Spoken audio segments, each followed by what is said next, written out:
नमस्कार दोस्तों, मैं अजय कुमार एक बार फिर से आप सभी का हार्दिक स्वागत करता हूं।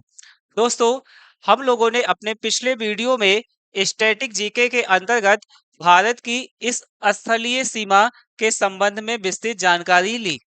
स्थलीय सीमा से जितने भी महत्वपूर्ण प्रश्न अभी तक एग्जामों में पूछे गए हैं वो, और उसके साथ ही साथ आगामी परीक्षा में कौन कौन से तथ्य पूछे जा सकते हैं, उन सभी पर विस्तृत रूप से जानकारी प्राप्त की। उसी क्रम में आज हम लोग इस वीडियो के अंतर्गत भारत की ये जो तटीय सीमा है इसके संबंध में जानकारी प्राप्त करेंगे, और इसके साथ ही साथ भारत में ये जो कर्क रेखा है इस संबंध में जानकारी लेंगे। और इसके साथ ही साथ जो है यहाँ पर जो मानक समय रेखा भारत की है इसके संबंध में महत्वपूर्ण जानकारी लेंगे। तो आइए शुरू करते हैं इस टॉपिक को।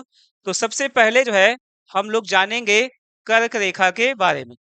दोस्तों, कर्क रेखा की अगर हम बात करते हैं तो कर्क रेखा भारत के बीचों बीच से ऐसे गुजरती, ऐसे, है ना। तो कर्क रेखा में ध्यान रखेंगे, ये जो कर्क रेखा है ये 23.5 डिग्री, कितना, 23.5 डिग्री उत्तरी अक्षांश रेखा।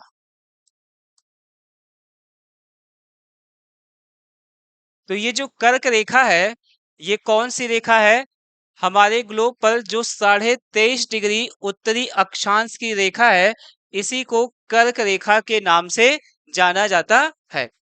दोस्तों, इसको शुरू करने से पहले मोटे मोटे तौर पर हम लोग जान लेंगे कि कौन सा स्टेट जो है वो कहाँ पर स्थित है, खास करके इस कर्क रेखा और इसके नीचे वाले जो स्टेट है। तो इसमें जो है ध्यान रखेंगे, जैसे कर्क रेखा की अगर हम बात करेंगे तो वहां से जो है कौन कौन से स्टेट आएंगे, तो एक नंबर पर ये हो जाएगा गुजरात। गुजरात के बाद यहां पर देखेंगे तो ये हो जाएगा महाराष्ट्र। महाराष्ट्र के बाद यहां पर देखेंगे तो ये हो जाएगा गोवा। गोवा के बाद उसके नीचे देखेंगे तो ये हो जाएगा कर्नाटक। और कर्नाटक के नीचे देखेंगे तो यहां पर पड़ जाएगा केरल। तो अगर हम पश्चिमी किनारे पर देखते हैं तो भारत के पश्चिमी किनारे पर या तट पर अगर देखेंगे तो इस प्रकार से जो है 5 स्टेट आते हैं। फिर इसके अलावा जो है इधर पूर्वी तट पर अगर देखेंगे, पूर्वी किनारे पर, तो यहाँ पर 4 स्टेट आएंगे। सबसे नीचे यहाँ पर आएगा तमिलनाडु। तमिलनाडु, तमिलनाडु के ऊपर अगर देखेंगे तो यहाँ पर है आंध्र प्रदेश। तमिलनाडु के ऊपर आंध्र प्रदेश। आंध्र प्रदेश के ऊपर अगर देखेंगे तो यहाँ पर पड़ता है उड़ीसा। और उड़ीसा के बाद देखेंगे तो यहाँ पर पड़ जाता है पश्चिम बंगाल। तो ये पूर्वी तट पर जो है भारत में 4 राज्य स्थित हैं।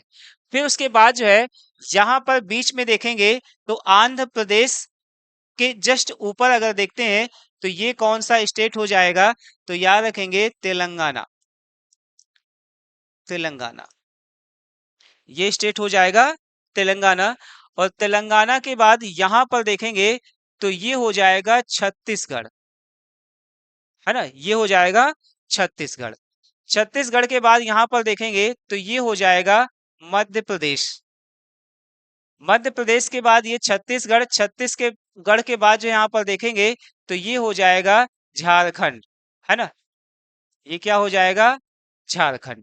झारखंड के बाद ये पश्चिम बंगाल, बंगाल के बाद जो है ये स्टेट हो जाता है त्रिपुरा। और त्रिपुरा के बाद ये वाला स्टेट हो जाता है मिजोरम।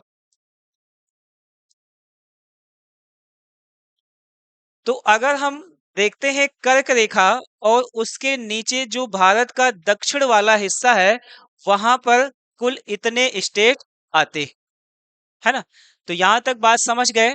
और इनको जो है जरूर से जरूर माइंड में रखेंगे, ये आगे के चैप्टरों को पढ़ने में बहुत ही ज्यादा आसानी उपलब्ध कराएंगे। फिर उसके बाद जो है कर्क रेखा की अगर हम बात करते हैं तो कर्क रेखा के संबंध में इंपॉर्टेंट तथ्य कौन कौन से बनेंगे, तो जैसे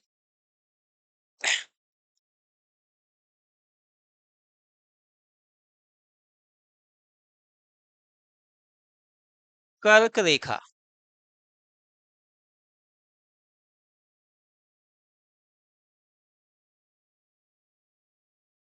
इस कर्क रेखा में सबसे पहली इंपॉर्टेंट बात याद रखेंगे कि यह रेखा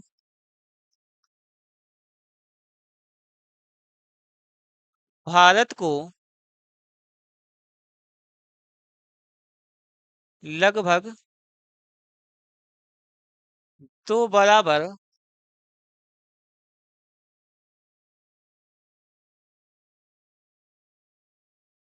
हिस्सों में विभाजित करती है, विभाजित करती है। तो कर्क रेखा जो है भारत को दो बराबर हिस्सों में विभाजित करने का काम करती है। कर्क रेखा के ऊपर वाला जो भारत का हिस्सा है, इस भारतीय हिस्से को कहा जाता है उत्तर भारत, और इसके नीचे वाला जो हिस्सा है, इस हिस्से को कहा जाता है दक्षिण भारत। तो दो इसके जो पार्ट बनेंगे, यानी कि दो इसके जो हिस्से बनेंगे, वो कौन कौन से बनेंगे, ध्यान रखेंगे, उत्तर भारत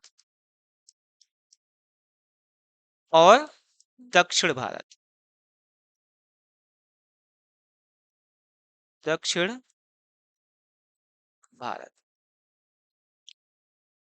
इतनी बात समझ गए।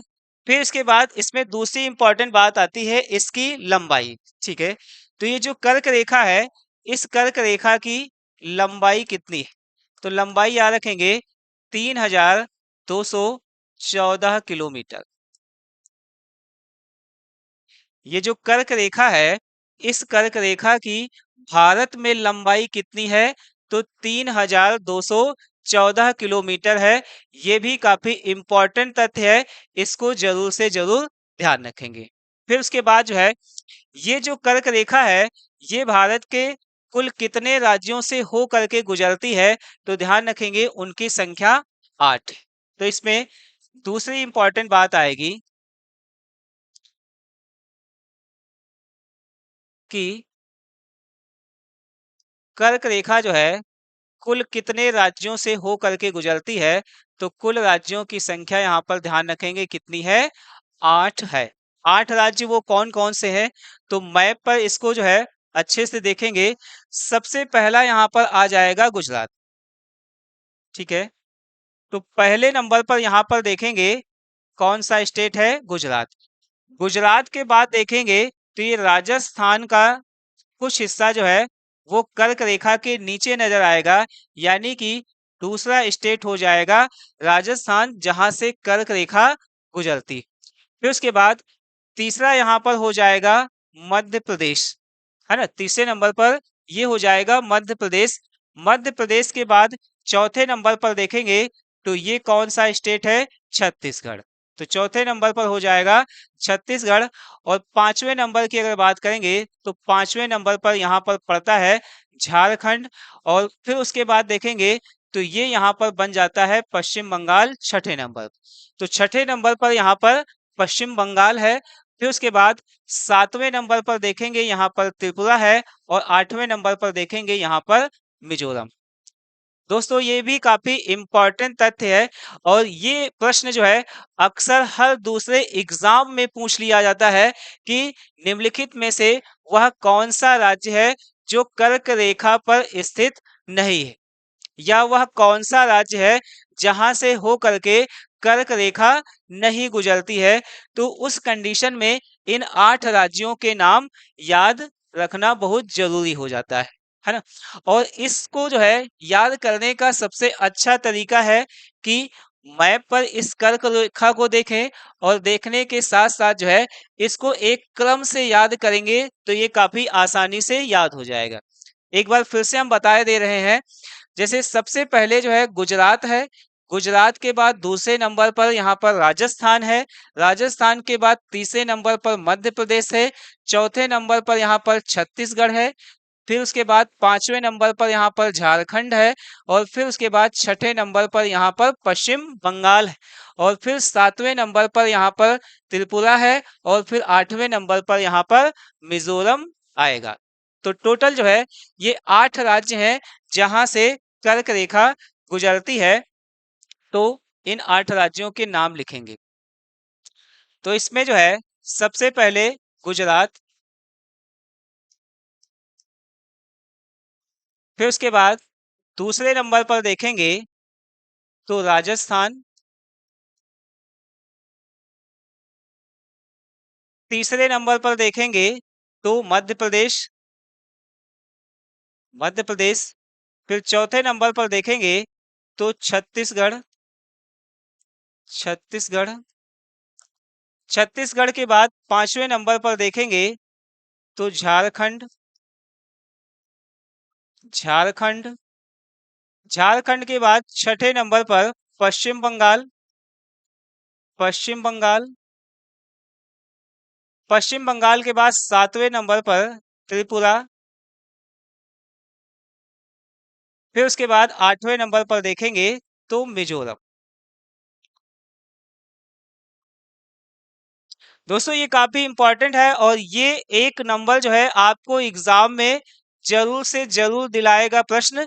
तो इसलिए जो है इसको जरूर ध्यान रखेंगे। एक बार फिर से हम लोग जो है इसको देखेंगे। तो कर्क रेखा जो है भारत के कुल कितने राज्यों से होकर के गुजरती है? तो 8 राज्यों से होकर के गुजरती है। 8 राज्य वो कौन कौन से हैं? तो ध्यान रखेंगे सबसे पहले नंबर पर गुजरात, गुजरात के बाद दूसरे नंबर पर राजस्थान, फिर उसके बाद तीसरे नंबर पर मध्य प्रदेश, फिर उसके बाद चौथे नंबर पर छत्तीसगढ़, फिर उसके बाद पांचवें नंबर पर झारखंड, फिर उसके बाद छठे नंबर पर पश्चिम बंगाल, और फिर उसके बाद सातवें नंबर पर त्रिपुरा, और फिर आठवें नंबर पर मिजोरम। दोस्तों जो भी स्टूडेंट जो है इस क्लास को देख रहा है उससे मैं यही कहूंगा कि वो इस क्लास को देखने से पहले अपने सामने भारत का एक राजनीतिक मैप जरूर रखे और जितनी भी बातें मेरे द्वारा बताई जा रही हैं उसको मैप में जरूर से जरूर देखते चलें। तो इतनी बात समझ गए। फिर उसके बाद जो है यहीं से प्रश्न बहुत ही अच्छा निकलता है। कौन सा प्रश्न निकलता है? क्वेश्चन यहाँ से बनता है कि कर्क रेखा की सबसे ज्यादा लंबाई किस प्रांत में है और कर्क रेखा की सबसे कम लंबाई किस प्रांत में है।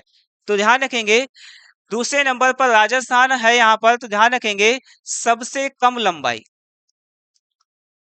सबसे कम लंबाई जो है कर्क रेखा की किस स्टेट में है? राजस्थान में है।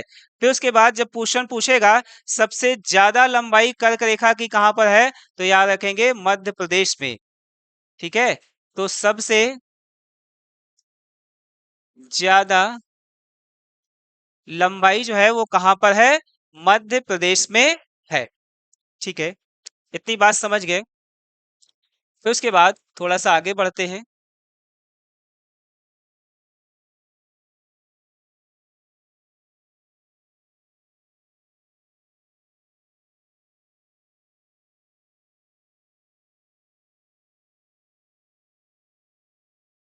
फिर जो यही कर्क रेखा है इस कर्क रेखा की अगर हम बात करेंगे, थोड़ा सा इसको बना देते हैं पहले।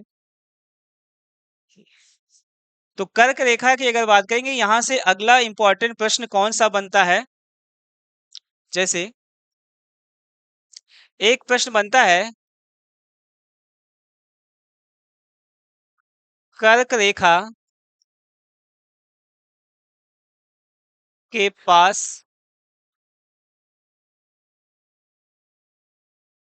स्थित शहर। दोस्तों ये भी काफी बार एग्जाम में पूछा गया है कि कर्क रेखा के पास में कौन कौन से शहर स्थित हैं। तो सबसे पहले इसमें नाम याद रखेंगे किसका? जोधपुर का। तो इसमें पहले नंबर पर जोधपुर। और जोधपुर की अगर बात करेंगे तो ये कहां पर पड़ेगा? राजस्थान में। राजस्थान, है ना। तो राजस्थान में जो जोधपुर है, इस जोधपुर की अगर हम बात करेंगे तो ये कर्क रेखा के बिल्कुल नजदीक में पड़ता है या नजदीक में स्थित है। फिर उसके बाद जो है दूसरे नंबर की अगर बात करेंगे तो ध्यान रखेंगे रायपुर। रायपुर, रायपुर की अगर बात करेंगे तो ध्यान रखेंगे कहां पर है, छत्तीसगढ़ में, है ना। तो रायपुर छत्तीसगढ़, जो यहाँ पर रायपुर शहर है, ये शहर कहाँ पर, मतलब जो है ये शहर जो है छत्तीसगढ़ में है और उसके साथ ही साथ ये कर्क रेखा के नजदीक स्थित है। फिर उसके बाद तीसरे नंबर पर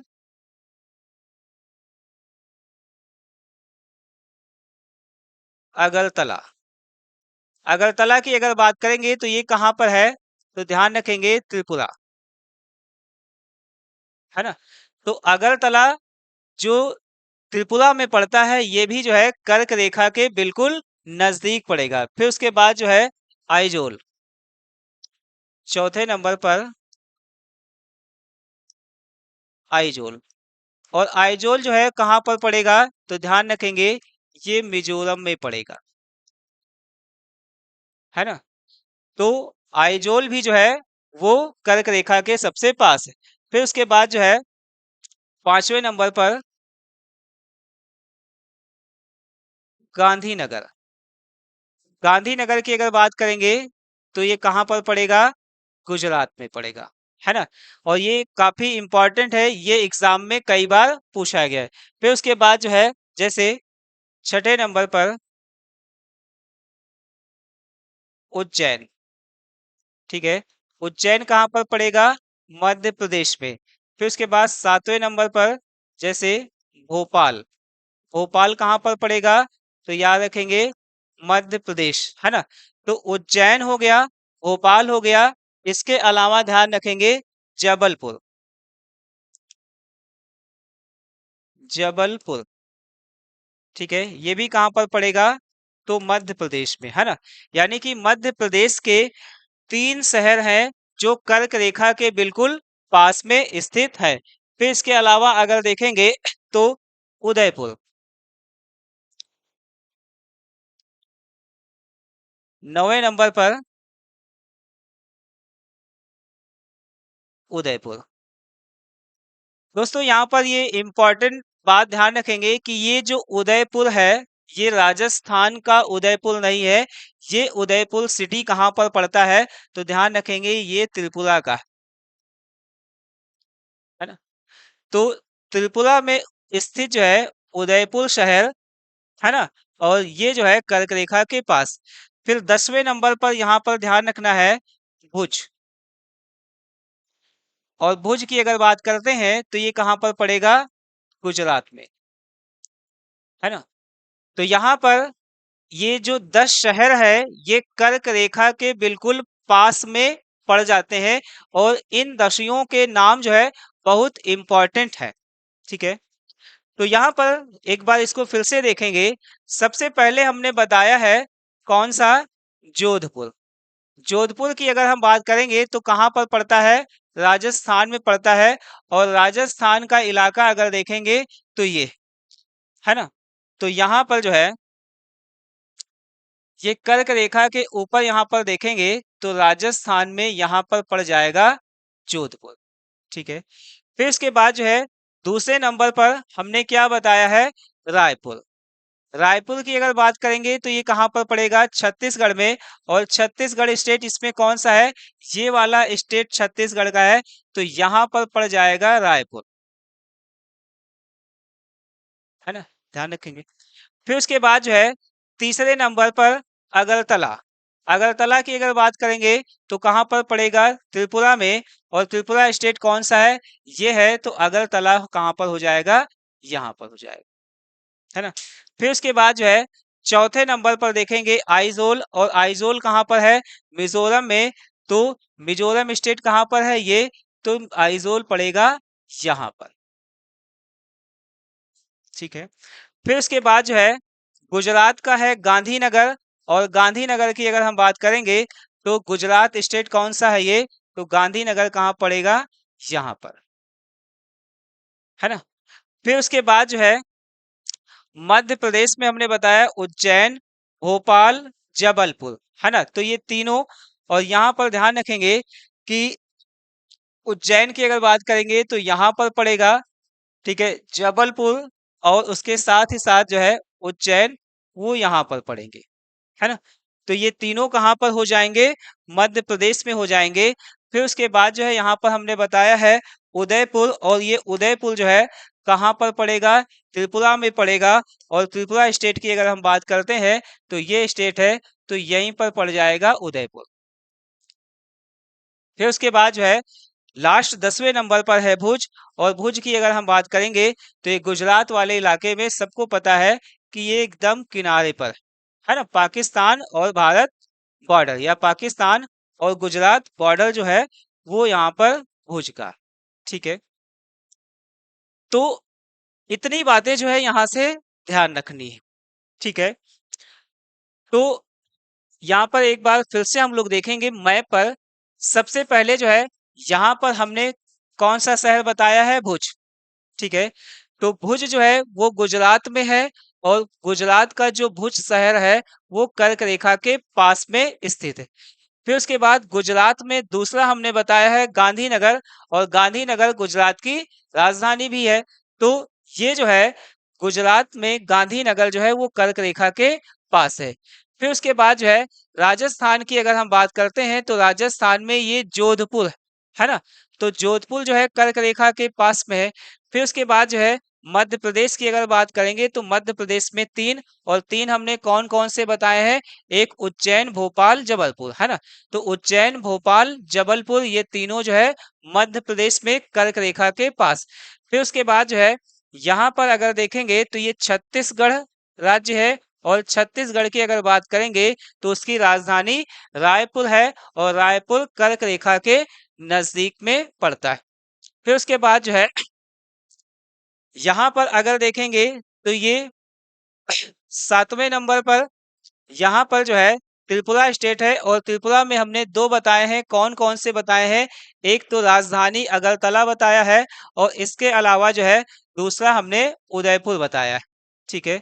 और फिर उसके बाद जो है मिजोरम की अगर बात करेंगे तो मिजोरम में आइजोल, यानी कि आइजोल जो है वो मिजोरम की क्या है, राजधानी है। तो ये भी कर्क रेखा के पास में पड़ जाता है, ठीक है। इतनी बात समझ गए। फिर उसके बाद जो है इसमें अगला जो इम्पोर्टेंट प्रश्न पूछा जाता है वो कौन सा पूछा जाता है,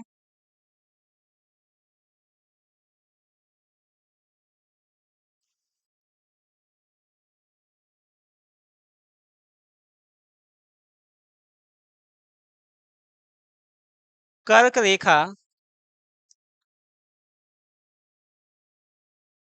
पर स्थित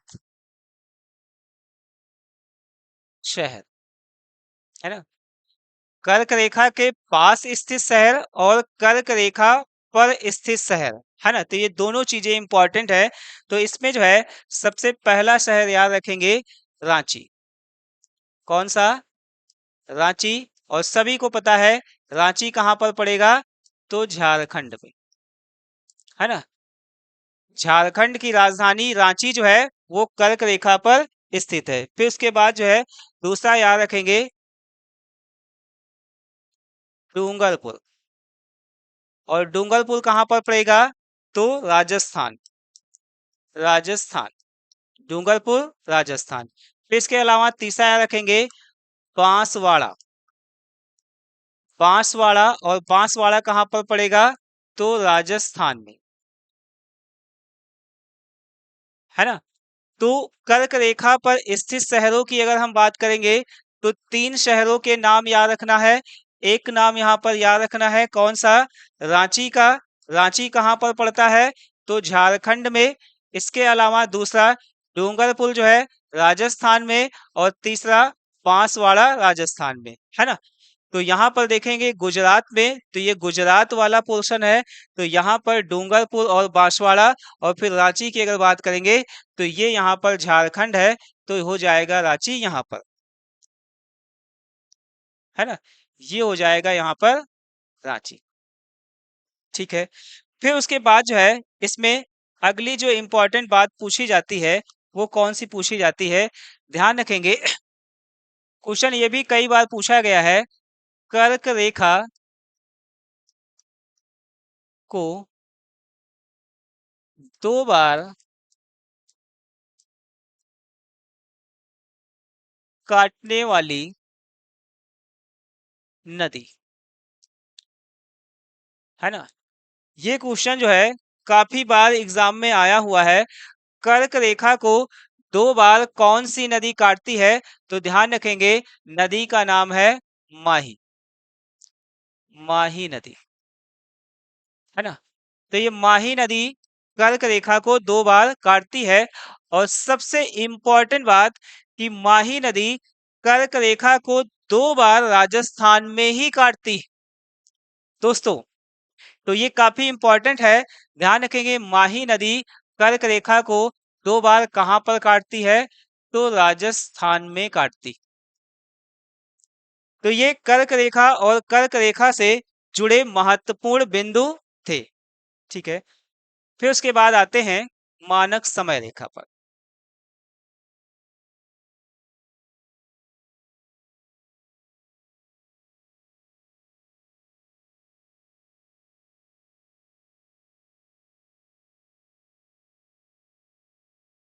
मानक समय रेखा की अगर हम बात करेंगे तो ये कैसे बनेगी,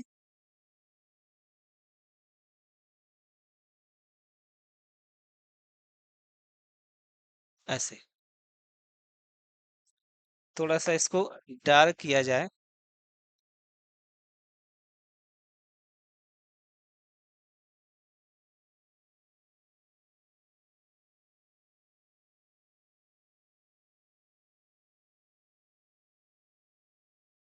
और ये रेखा हो जाएगी 82.5 डिग्री, है ना। कितनी है, तो याद रखेंगे 82.5 डिग्री पूर्वी देशांतर, पूर्वी देशांतर, है ना। तो भारत की जो मानक समय रेखा है वो कितने डिग्री है, तो 82.5 डिग्री पूर्वी देशांतर, ठीक है। फिर इसमें जो है इंपॉर्टेंट तथ्य कौन कौन से आएंगे, तो ये जो मानक समय रेखा है, यानी कि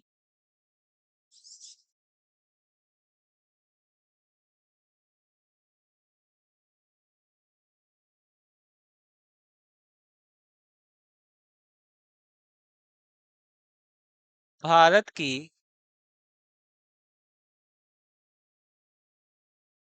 मानक समय रेखा,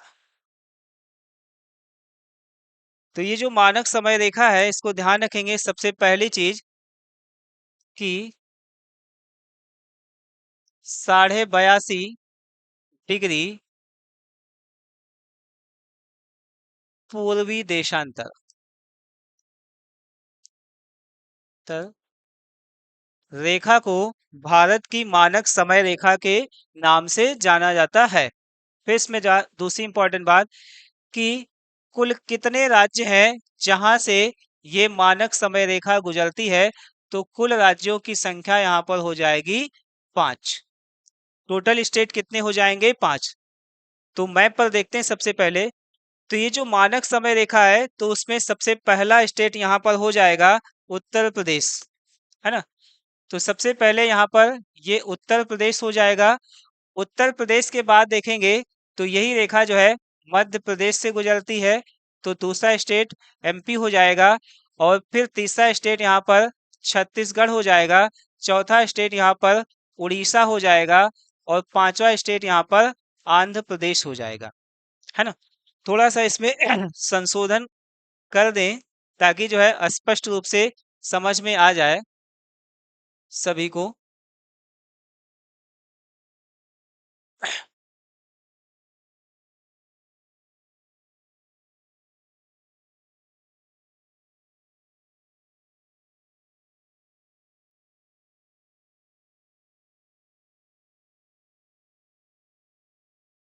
अब देखिए,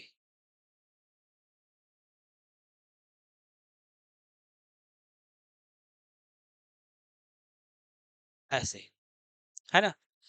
तो अब क्या है कि मध्य प्रदेश वाला जो इलाका है वहां से भी ये जाएगी, ठीक है।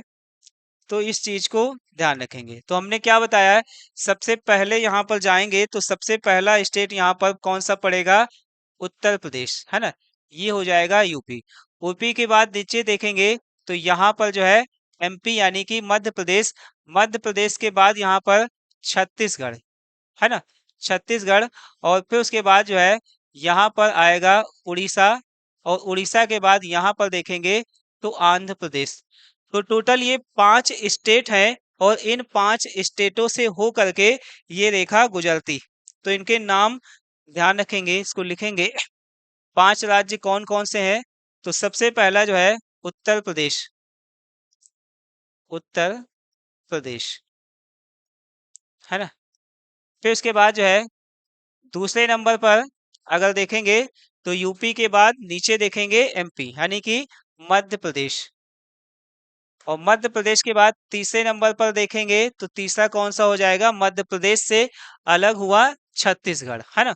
तो तीसरा हो जाएगा छत्तीसगढ़, छत्तीसगढ़। फिर उसके बाद जो है चौथा यहाँ पर स्टेट देखेंगे तो छत्तीसगढ़ के नीचे यहाँ पर उड़ीसा। तो चौथा हो जाएगा उड़ीसा, उड़ीसा। और फिर उसके बाद जो है पांचवें नंबर पर देखेंगे तो यहाँ पर जो है आंध्र प्रदेश है। तो पांचवा हो जाएगा आंध्र प्रदेश,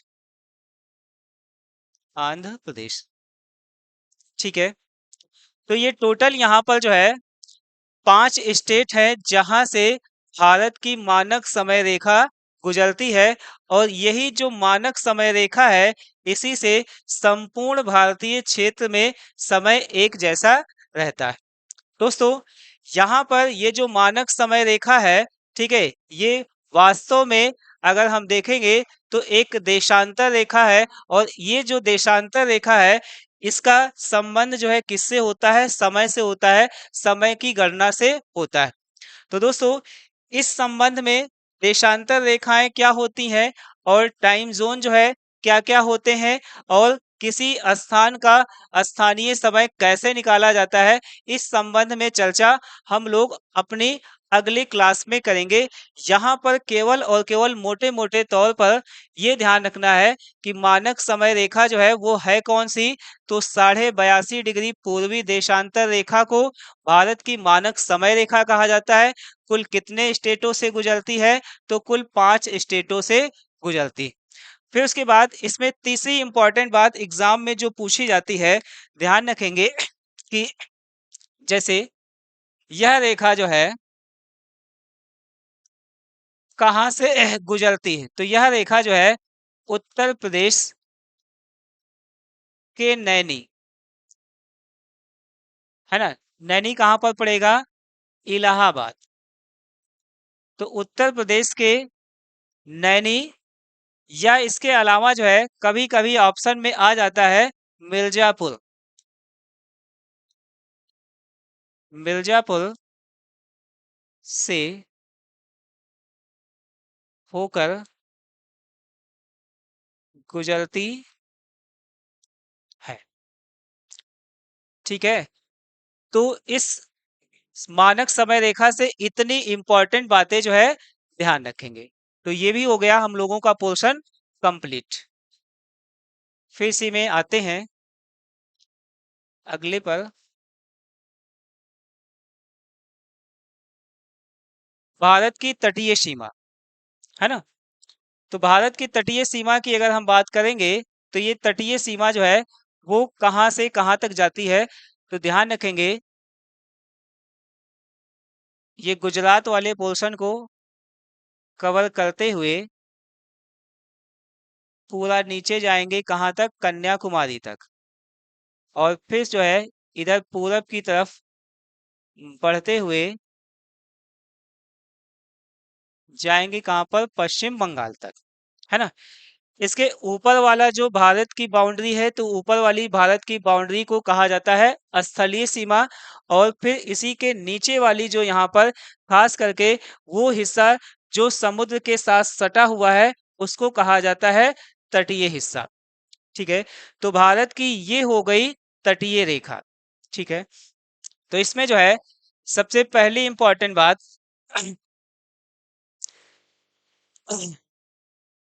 कि भारत की तटीय रेखा, तो तटीय रेखा में सबसे पहला यहाँ पर इंपॉर्टेंट तथ्य जो पूछा जाता है वो पूछा जाता है लंबाई का। भारत में तटीय रेखा की लंबाई जो है वो कितनी है, ये इंपॉर्टेंट प्रश्न है। और ये दो तरीके से पूछा जाता है। कौन कौन से? तो यहाँ पर पहला ध्यान रखेंगे कि लंबाई की अगर बात करेंगे तो क्वेश्चन पूछता है कि भारत के मुख्य भाग पर तटीय सीमा की लंबाई। और दूसरा पूछा जाता है कि द्वीपों सहित भारत की कुल तटीय सीमा। और ये दोनों प्रश्न जो है एग्जाम में कई बार पूछे गए हैं। तो यहाँ पर ध्यान रखेंगे जब क्वेश्चन पूछा जाएगा कि भारत के मुख्य भाग पर तटीय सीमा की लंबाई कितनी है, तो इसका उत्तर हो जाएगा 6100 किलोमीटर। कितना? 6100 किलोमीटर। इसके साथ ही साथ जो है जब क्वेश्चन पूछेगा कि द्वीपों सहित जो है लंबाई कितनी, तो ध्यान रखेंगे 7516.6 किलोमीटर। ये दोनों आंकड़े एग्जाम के लिए काफी इंपॉर्टेंट है ना। तो भारत के मुख्य भूमि की अगर हम बात करेंगे तो यहाँ पर ध्यान रखेंगे मुख्य भूमि का मतलब ये जो रेड से हमने बनाया है इसके अंदर वाला पोर्शन। और इसके साथ ही साथ अगर हम द्वीपों की बात करेंगे तो यहाँ पर देखेंगे तो यहाँ पर पड़ जाता है अंडमान निकोबार द्वीप समूह। और इसके अलावा सॉरी यहाँ पर अगर देखेंगे तो पड़ जाता है लक्षद्वीप समूह। और इधर की तरफ देखेंगे तो ये पड़ जाता है अंडमान निकोबार द्वीप समूह। तो इनको भी अगर हम काउंट कर लेते हैं तो यही 6100 किलोमीटर की लंबाई बढ़ के 7516 किलोमीटर हो जाती है। इस चीज को ध्यान रखेंगे। ठीक है। फिर उसके बाद जो है दूसरी इसमें इंपॉर्टेंट बात पूछी जाती है कि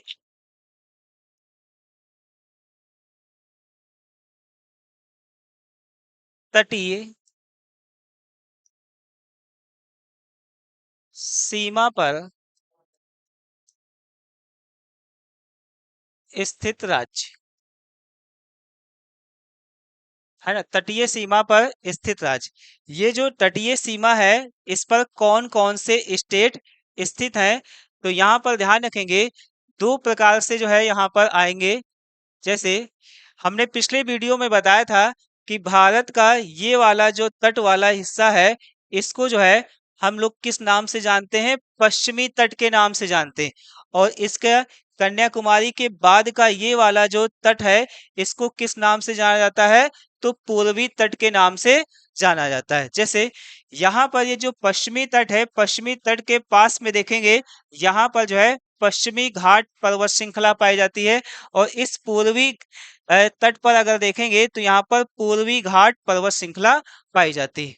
तो तटीय सीमा पर स्थित राज्य की अगर हम बात करते हैं तो इसको दो पार्ट में हम डिवाइड करेंगे। एक को हम लोग बोलेंगे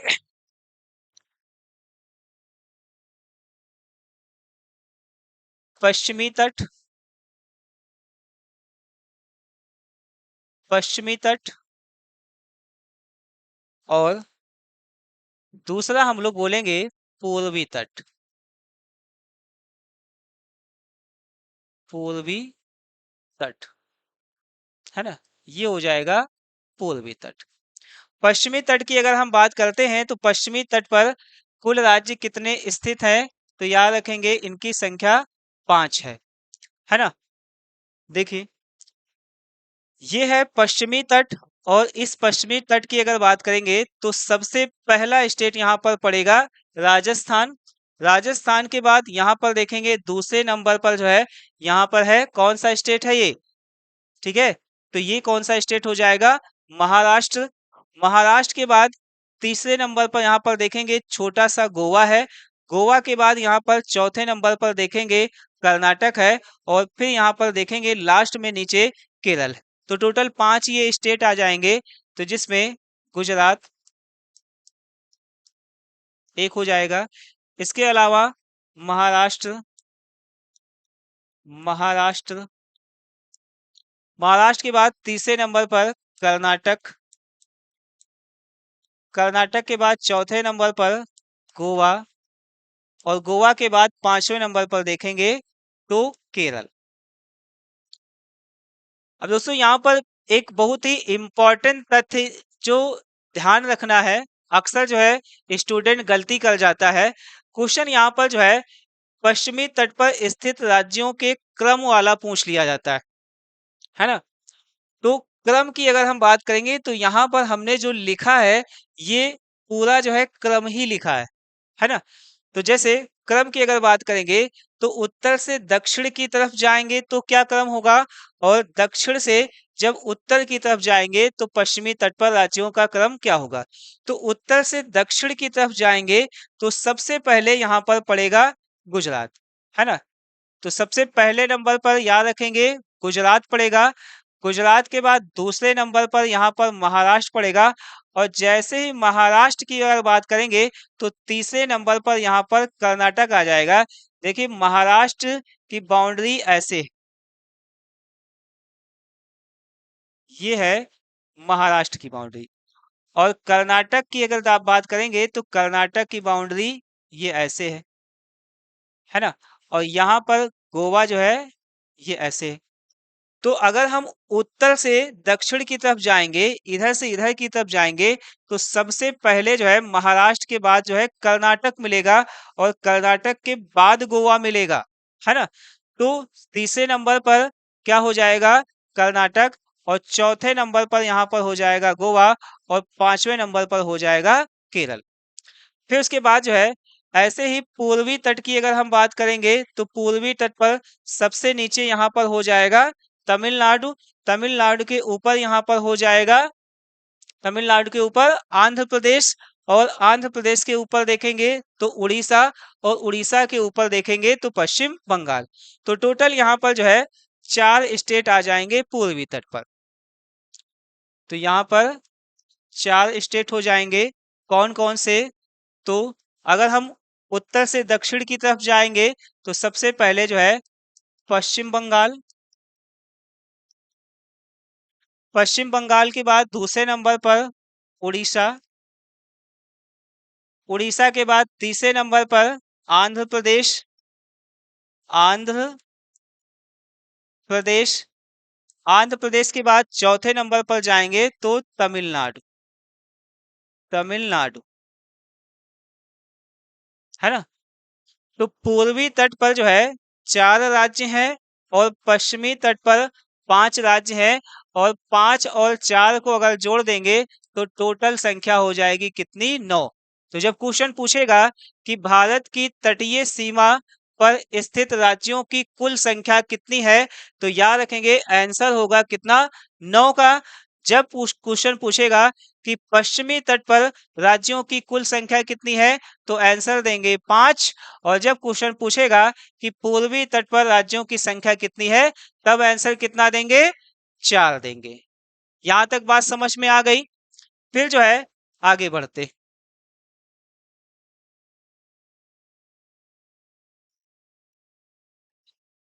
तो तटीय रेखा की अगर हम बात करते हैं, सीमा पर स्थित जो राज्य है, इन राज्यों की अगर हम बात करेंगे तो इसमें ध्यान रखेंगे केंद्र शासित प्रदेश।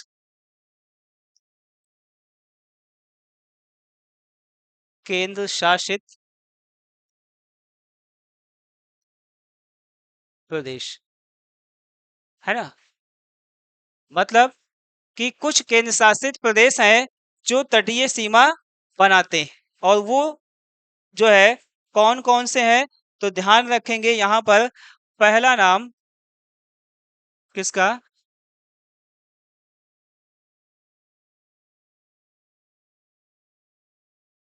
अंडमान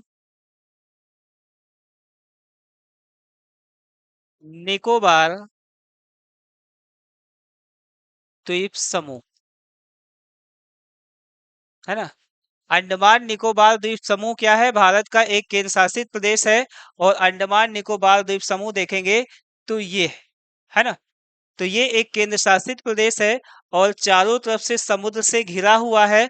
तो इसीलिए जो है तटीय सीमा इसके पास भी रहेगी। ठीक उसी प्रकार से जो है दूसरे नंबर पर देखेंगे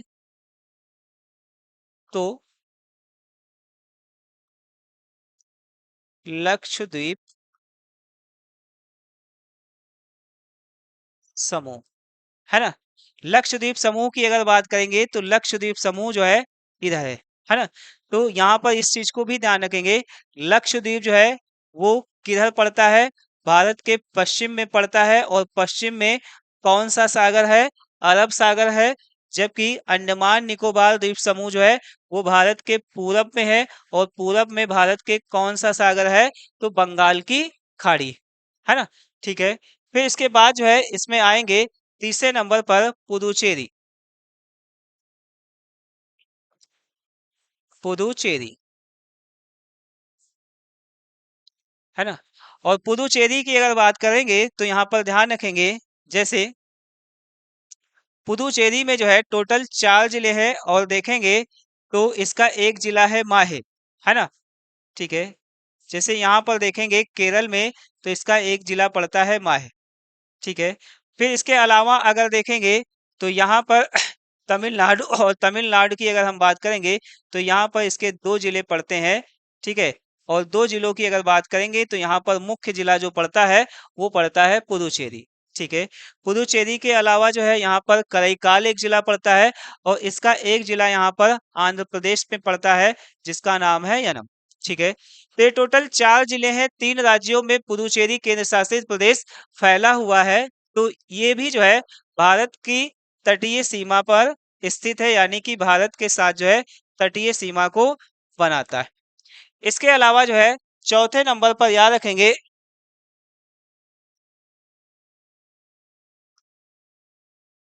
दादरा एवं नगर हवेली एवं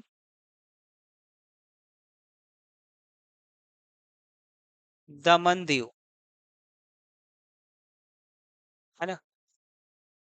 तो दादर एवं नगर हवेली एवं दमन दीव अगर इसकी बात करेंगे तो ये पहले 2 अलग केंद्र शासित प्रदेश थे। लेकिन 2020 में इनको आपस में मर्ज कर दिया गया है।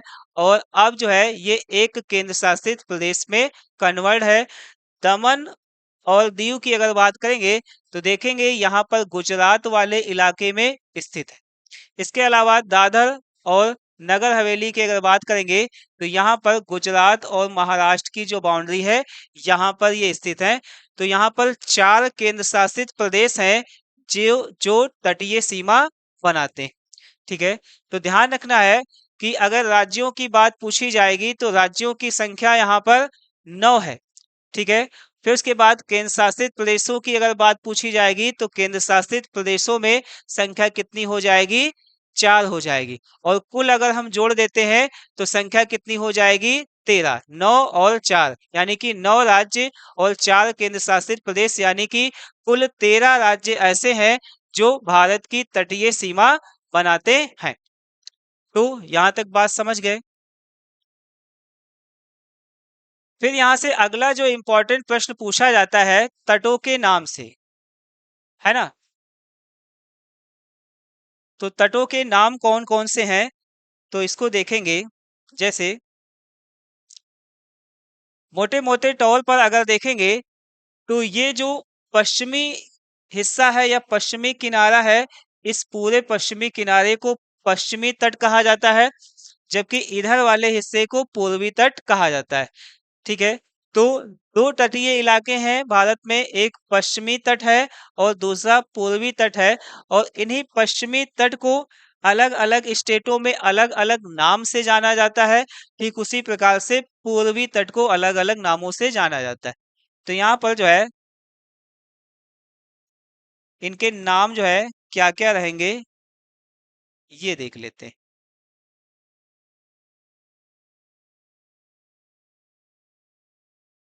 तो ये हो जाएगा। फिर उसके बाद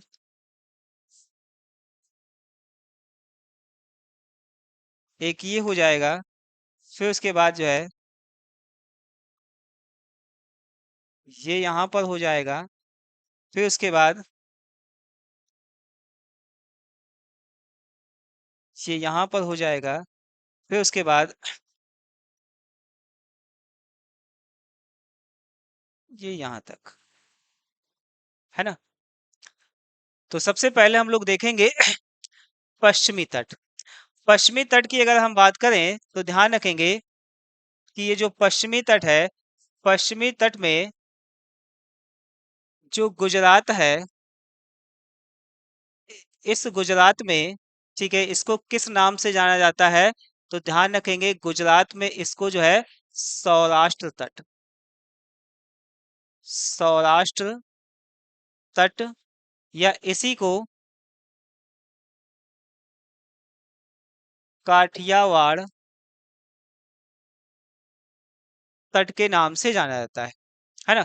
तो पश्चिमी तट में जो गुजरात का तटीय इलाका है, इस गुजरात के तट को किस नाम से जाना जाता है? सौराष्ट्र तट के नाम से जाना जाता है। और इसके साथ ही साथ जो है इसको काठियावाड़ तट के नाम से जाना जाता है। फिर उसके बाद जो है दूसरे नंबर पर है महाराष्ट्र। तो ये जो महाराष्ट्र वाला इलाका है, यहाँ पर जो है इसको किस नाम से जाना जाता है? तो ध्यान रखेंगे महाराष्ट्र में इसको कहा जाता है कोंकण तट, कोंकण तट, है ना। तो महाराष्ट्र में क्या कहा जाता है? कोंकण तट कहा जाता है। फिर उसके बाद जो है ये जो गोवा और ये जो कर्नाटक का तटीय इलाका है, इस गोवा और कर्नाटक के तटीय इलाके को किस नाम से जाना जाता है? तो ध्यान रखेंगे गोवा और कर्नाटक, यहाँ पर जो है इस तटीय इलाके को क्या कहा जाता है? तो कन्नड़ तट, कन्नड़ तट, या इसी को कहा जाता है कनारा तट, कन्नड़ तट या कनारा तट। फिर उसके बाद यहाँ पर जो है केरल वाला जो तट है, इस केरल वाले तटीय इलाके को क्या कहा जाता है? तो ध्यान रखेंगे केरल, केरल में इसको जो है मालाबार तट, मालाबार तट, है ना। केरल में किस नाम से जाना जाता है? मालाबार तट के नाम से जाना जाता है। ठीक है, इतनी बात समझ गए। दोस्तों यहाँ पर एक चीज ये भी ध्यान रखेंगे, ये जो मालाबार तट वाला इलाका है, तो ये केवल केरल तक ही नहीं है। केरल के ऊपर अगर देखेंगे तो कर्नाटक का भी इसमें कुछ हिस्सा आता है ना। तो ये मालाबार तट का विस्तार जो है वो केरल और कर्नाटक इन दो राज्यों में है। ठीक है, इतनी बात समझ गए। फिर उसके बाद आते हैं पूरब कर।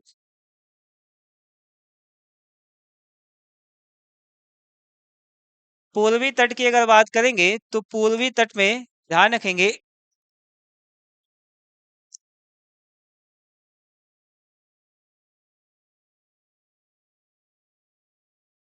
ये, है ना, इसको हम लोग बोलेंगे तमिलनाडु तट, तमिलनाडु तट। इसके बाद इसके ऊपर अगर देखेंगे तो ऊपर जो है कौन सा तटीय इलाका बनेगा? यहाँ पर इसको बोलते हैं आंध्रा तट, आंध्रा तट, है ना। फिर उसके बाद जो है उसके ऊपर अगर देखते हैं तो इसको हम बोलते हैं उत्कल तट। उत्कल तट। और उत्कल तट के बाद अगर देखेंगे तो ये पश्चिम बंगाल वाला जो है इसको कहा जाता है बंग तट। है ना।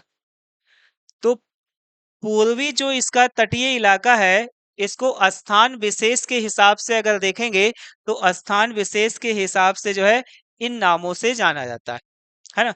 तमिलनाडु में इसको तमिलनाडु तट के नाम से जाना जाता है। आंध्र प्रदेश में इसको आंध्रा तट के नाम से जाना जाता है। फिर उसके बाद उड़ीसा में इसको उत्कल तट के नाम से जाना जाता है। फिर उसके बाद जो है बंगाल में या पश्चिम बंगाल वाला जो तटीय इलाका है इसको बंग तट के नाम से भी जाना जाता है। दोस्तों यहाँ पर और एक इम्पॉर्टेंट बात याद रखेंगे, ये जो यहाँ पर आंध्र प्रदेश का हिस्सा है, ठीक है, खास करके कृष्णा नदी के ऊपर वाला ये जितना पोर्शन है, तो ये जो तटीय इलाका है इसको कहा जाता है उत्तरी सरकार तट। सरकार तट, ये जरूर ध्यान रखेंगे, है ना। हमने क्या बताया है कि जो यहाँ पर कृष्णा नदी है, कृष्णा नदी जो है आ करके विजयवाड़ा में अपना डेल्टा बनाती है। तो विजयवाड़ा के ऊपर का ये जितना भी तटीय इलाका है इसको सम्मिलित रूप से क्या कहा जाता है, उत्तरी सरकार तट के नाम से जाना जाता है। फिर उसके बाद अगर देखेंगे तो इसी के नीचे, है ना, कृष्णा नदी के नीचे का पूरा यहाँ तक जाएंगे, नीचे कन्याकुमारी तक, है ना। ठीक है। तो इस पूरे तटीय इलाके को जो है किस नाम से जाना जाता है, तो ध्यान रखेंगे कोरोमंडल तट। कोरोमंडल तट, इसको क्या बोलेंगे, कोरोमंडल तट, है ना। तो मोटे मोटे तौर पर ध्यान रखेंगे कि कन्याकुमारी से लेकर के ऊपर कृष्णा नदी तक जो पूरब की तरफ तटीय इलाका है उसको कोरोमंडल तट के नाम से जाना जाता है। और फिर कृष्णा नदी से लेकर के जो है पूरा पश्चिम बंगाल तक का जो तटीय इलाका है इसको उत्तरी सरकार तट के नाम से जाना जाता है। तो यहाँ पर ये हो गए तटों के नाम। फिर उसके बाद जो है यहाँ पर प्रश्न पूछा जाता है, जैसे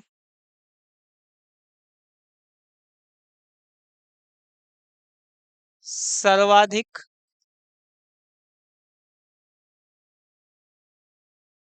लंबी तटरेखा वाला राज्य, ठीक है, सबसे लंबी तटरेखा वाला राज्य कौन सा है, तो ध्यान रखेंगे उत्तर इसका हो जाएगा गुजरात। सबसे लंबी तटरेखा वाला राज्य कौन सा है, गुजरात है ना। ये भी प्रश्न जो है कई बार एग्जाम में पूछा गया। और गुजरात की अगर बात करेंगे तो गुजरात में जो तट है उसकी लंबाई कितनी है, तो याद रखेंगे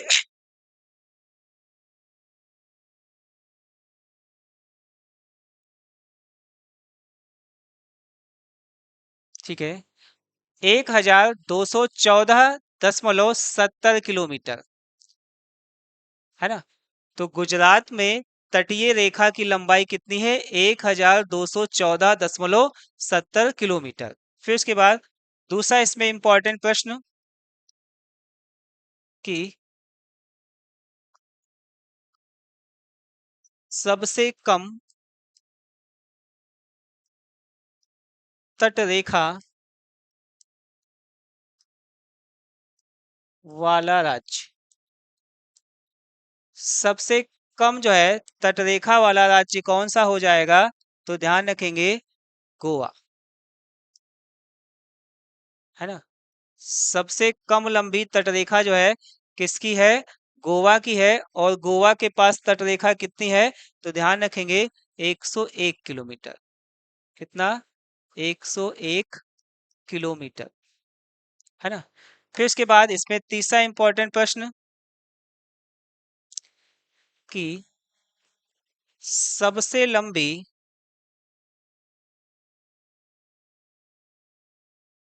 तटरेखा वाला केंद्र शासित प्रदेश। सबसे ज्यादा लंबी तटरेखा वाला केंद्र शासित प्रदेश कौन सा है? तो ध्यान रखेंगे नाम किसका? अंडमान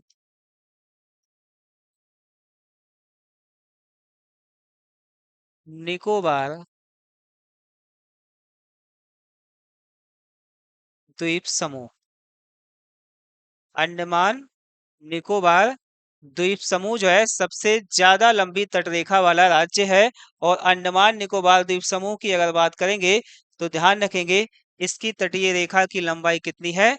तो 1962 किलोमीटर। 1962 किलोमीटर। फिर उसके बाद जो है इसमें अगला इंपॉर्टेंट प्रश्न आएगा कि सबसे कम तटरेखा वाला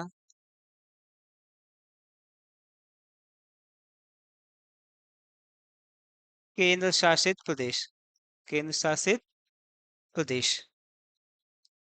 और सबसे कम रेखा वाला जो है तटरेखा वाला केंद्र शासित जो प्रदेश रहेगा वो कौन सा रहेगा?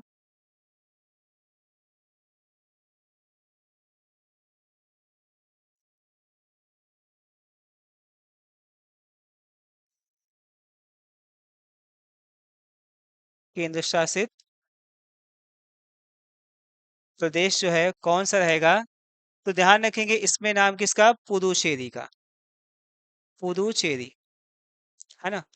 और पुदुचेरी की अगर हम बात करेंगे तो पुदुचेरी की जो है तट रेखा की लंबाई कितनी है? तो ध्यान रखेंगे 31.60 किलोमीटर। 31.60 किलोमीटर। दोस्तों, इतनी इंपॉर्टेंट बातें जो है भारत के तटीय सीमा से संबंधित हैं। और इसमें से बहुत सारे ऐसे प्रश्न हैं जो एग्जाम में लाखों बार पूछे गए। तो दोस्तों, आज का टॉपिक हम लोगों का यहीं पर समाप्त होगा। दोस्तों, वीडियो अच्छा लगे तो चैनल को सब्सक्राइब और वीडियो को लाइक शेयर करना ना भूलें। धन्यवाद।